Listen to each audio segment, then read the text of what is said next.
Sideshow's a bit of an anomaly here because he is boosted as getting to Masters.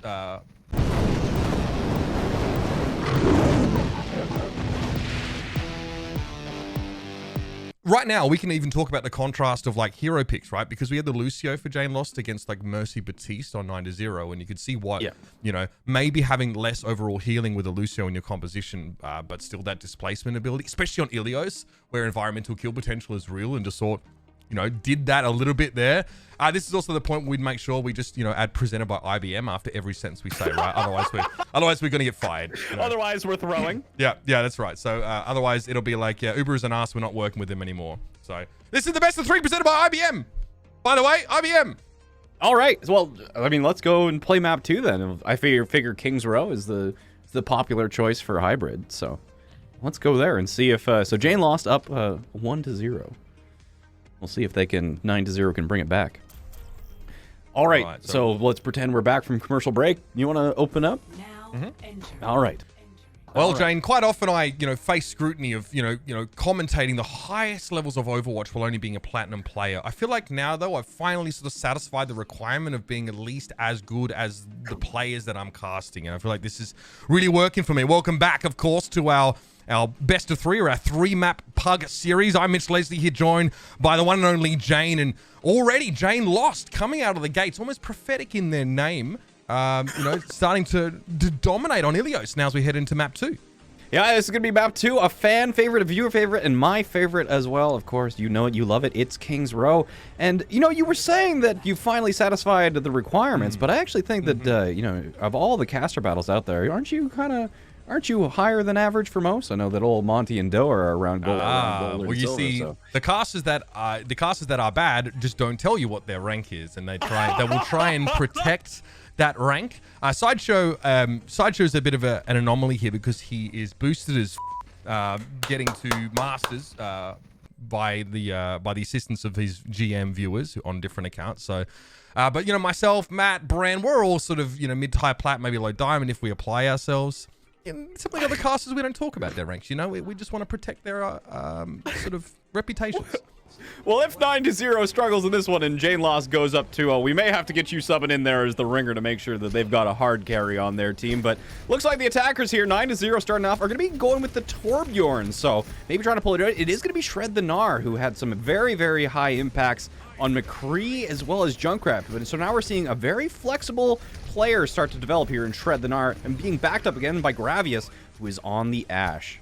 I mean, I love the Torbjorn play. It's going to dissuade any sort of flankers from the defending team. There aren't any flankers, though, so, maybe that's a moot point, as it were. But slow and steady wins the race for 9-0 now, as you see them split their team in half. Now, this is... it could be considered somewhat questionable now, as Gravius and Shred the Gnar don't have a lot of protection in terms of their front line, but it's all about the other side of this pincer, Jayne. Echo is encroaching in enemy territory, and there's the charge from 2.0. Yeah, now this was a very interesting play. I thought this was going to be a lot slower than it is with the 2 turrets, one on either team. However, Echo opening this wide open with this aggressive flank. Again, as you say, pincering Jayne loss. And it looks like with the final 3 members of Jayne loss falling, 9-0 having a very commanding and promising opening as we are looking for an exciting series here on King's Row. Now, Jayne, what an interesting start to the fight, right? We see teams in the past have played with like an off-angle Sigma, right, if you're playing double shield, but it was actually the Zarya and the Reinhardt as well as the Batiste that went to the right. What do you make of that? And pulling off that pincer, that looked like it could have gone either way with 2.0 landing an early charge.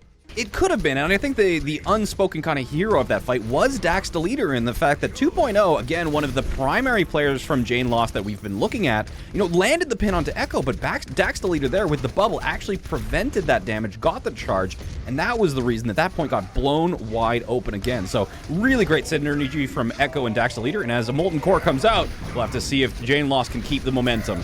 It's time for the Coom, baby. That's right. Torbjorn ultimate over the point now as the entirety of 9-0 try and make their way forward. Shred the Gnar found 2 big kills, crucially, of course, taking 2.0 down after the shatter. It looks like this could be a snowball, Jayne. 9-0 don't look like they're showing any signs of stopping. Combustion, though, he's on the flank and on the high ground and not done yet. He's completely behind the enemy team with his visor, and Echo's shield is low. So there comes Shred the Gnar's. Oh, the hammer's coming out, though, and it's going to be successful. Oh, no! I can't believe it! What are we seeing, Jayne? You can't do that to Combustion like that. The guy probably has a family, at least parents obscene.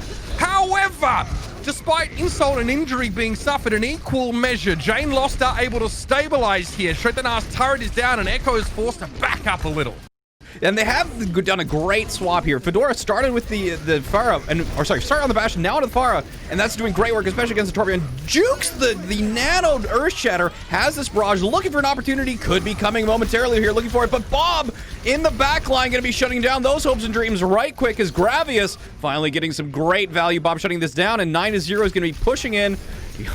Blue Team Mercy, Ignis is running for the hills and Echo's chasing, but I think she's going to make it out with her life.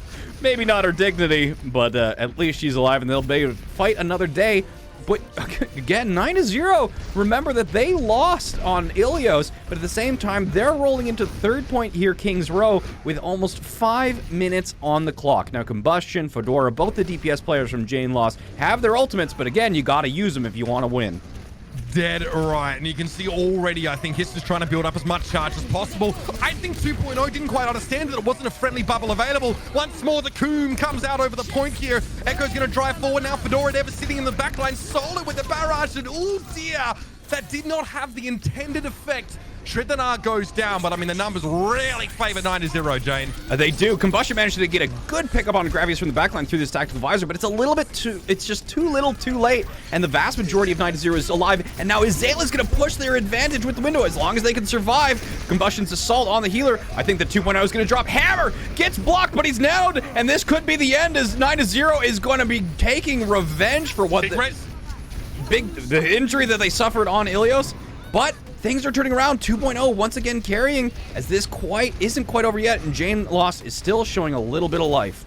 I mean, what an incredible fight there. Very messy. A lot of back and forth there. Echo obviously tries to hit that Earth Shatter. It's blocked. It still is, it still is nanoed by Keetle after the fact. So the hammer swing with the nano boost, the damage reduction there enables him to still cause some problems. But big resurrect from Ignis. Keep an eye on these Mercy reses, especially under Valk conditions, because Ignis is getting the team of Jayne Lost back to full strength in a pinch without being interrupted. Yeah, absolutely. Now, here comes the next fight. 2.0 been a little bit aggressive here, but they are going to have ultimates. 9-0 put everything that they had in the tank. They laid it down, tried to get the W, but didn't quite work out. So now they're going to be fighting against Jayne Lost, who's got a hammer as well as a grab to back up. If that isn't enough, there's going to be Echo is really taking a lot of pressure. He goes for the hammer, but he doesn't find it, and that's going to be opening up. Oh goodness, Jayne Lost pushing back with a vengeance. I mean, there was so much going on in that fight, Jayne. I mean, we take a step back and maybe just appreciate what we just saw. Echo hits a 5-player Earth Shatter, and then there's an immortality field that's available.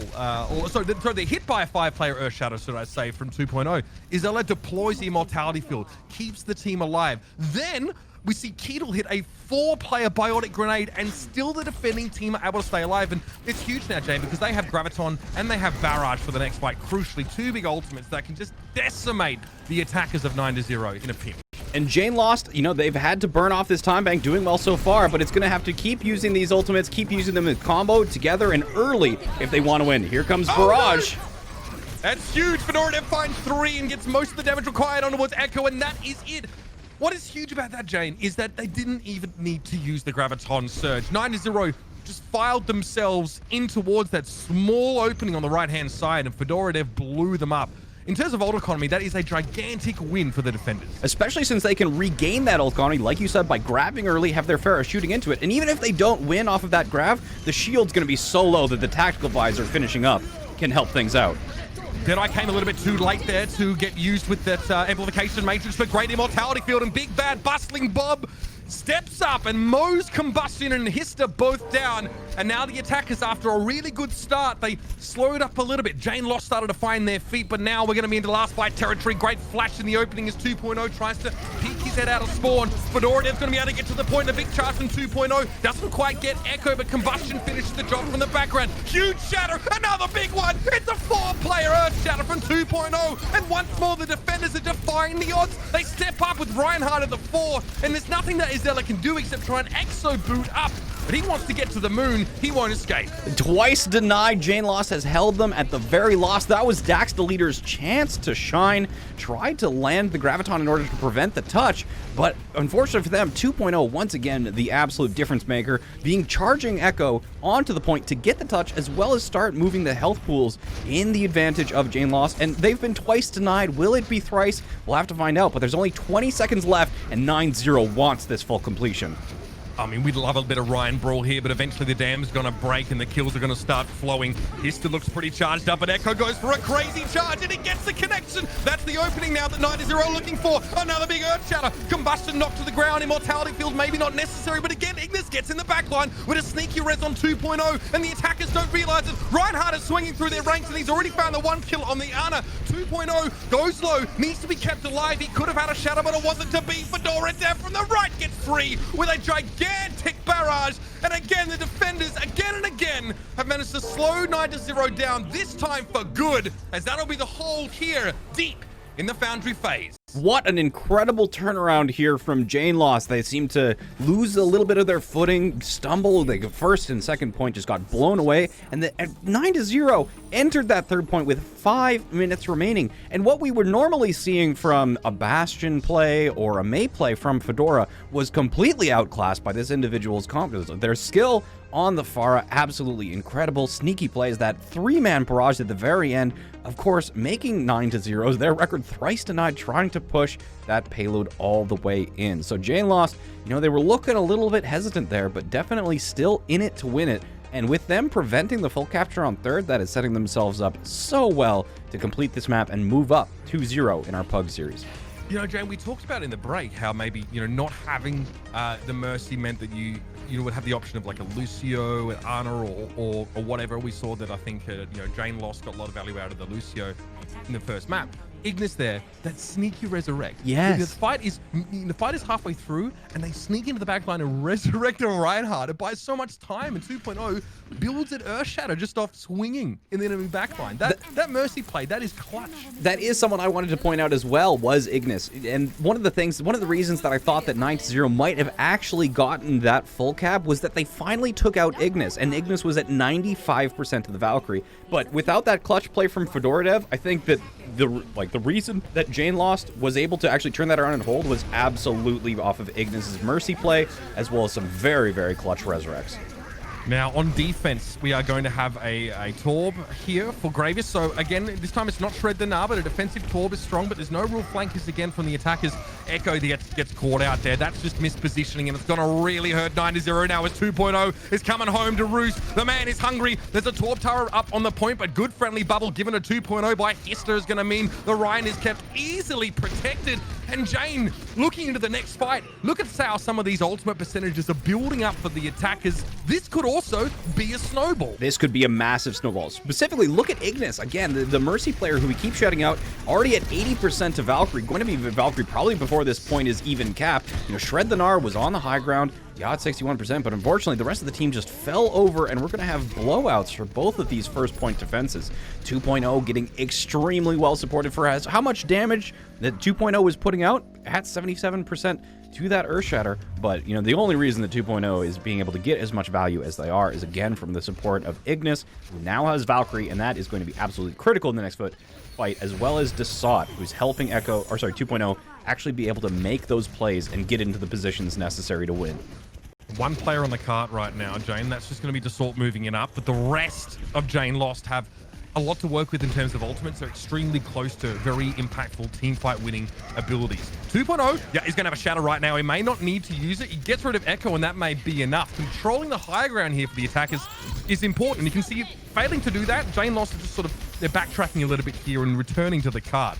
Forcing a Bob there and a Resurrect on Echo could be a big deal, but at least some value is gained there now with Combustion taken down by that Bob. So it's going to be a 5v5 if I'm not mistaken.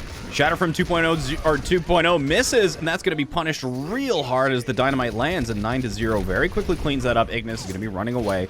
Now, Desat very much kind of the silent carry here again, doing the things that are necessary, but maybe not so much flashy. The things like, you know, pushing the cart and just being in the right position, making sure that Aura is always providing the right amount of value, making sure that 2.0 is moving through positions and on the flanks, because so far we've seen I mean, these Reinhardts definitely like their flanks. They like to be brawling, but we'll have to see what they're going to be using here to actually break through. As now you have Shred the Gnar on that high ground. It's going to be a very entrenched position, and that dynamite ended the fight last time. Let's see if it'll end it again.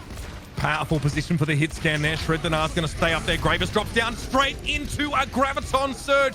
Coalescence was used there by Keto, but it wasn't enough to keep 9-0 alive. Combustion finds Echo now, and even with the Valkyrie Mercy of Izella, 2 support ultimates used in that fight, Jayne Lost had banked a Graviton Surge, a Sound Barrier, and crucially a Tactical Visor going into that fight. It's inexorable and hard to fight back as the defenders now. No snowball really here from the attackers though, Jayne, but this cleanup here, this could cost the defenders if there's some stagger occurring. This is a very, very dangerous position for 9-0. They've split 3-0, but somehow they're staying alive. The Mercy doing a great job, as well as Dax, the leader, once again. Grav misses. Bob is out. Well, 2.0 managed to step in it, but with that much healing, as well as that much support, they should stay alive, as this might turn back direction of Jayne Lost. Interesting interaction there. 2.0 was actually able to quickly hit charge before he got hit inside the Grav. Thereby, it was a mutual knockdown between him and Echo, but the Bob stays around late in the fight, causing a lot of problems. Shred the Gnar is able to be taken down by Combustion, but there's only 4 players left for Jayne Lost to work with, and still 2.0 is playing as if he's got a whole team of 20 behind him. Massive Earth Shatter, clean up on Gravis is there, and this is devastating for the defenders, Jayne, who looked like they were going to be able to stabilize. It's absolutely, the amount of big slams that we've seen. I mean, the contest is not over yet, but Echo and Kendall being at 1 HP after just barely escaping the clutches of 2.0's Earth Shatter. Again, Jayne Lost going to be moving in. Not as large of a time bank from as 9-0 had on their attack, but, you know, definitely looking to be more successful. And Ignis still holding on to that Valkyrie. I'm going to trust Ignis's judgment on that over mine, because, you know, sure. I thought that they needed it to in order to secure the victory, but no, they didn't need to use it. They won without it, and now they have it for this fight as well. Coalescence here, unclear how much value is going to be gained by that 2.0. We're deep in enemy territory, though, and yes, he faces the brunt of the Kamehameha from Keto.